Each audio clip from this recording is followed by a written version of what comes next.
একটু নাকি মিথ্যে কথা কই। ঘাটশিলাতে যাবার পথে ট্রেন ছুটেছে যখন, মায়ের কাছে বাবার কাছে করছি বকম বকম।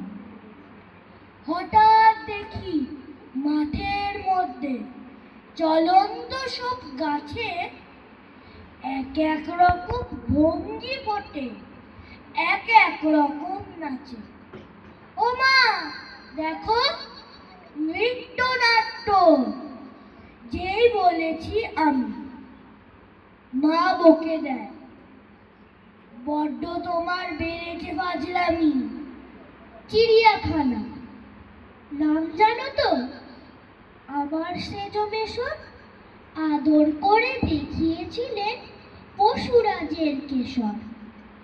কদিন পরে চুন খসানো দেয়াল জুড়ে, একই ঠিক অবিকল সেই রকমই মূর্তি যেন দেখি।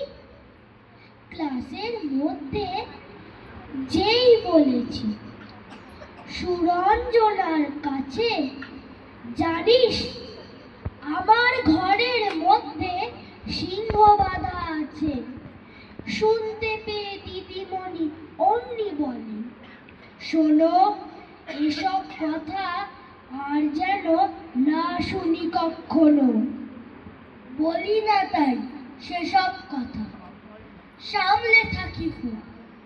কিন্তু সেদিন হয়েছে কি, এমনি বেয়াকুব, আকাশ পারে আবারও চোখ গিয়েছে আটকে।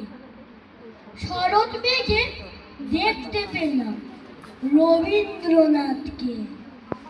নমস্কার।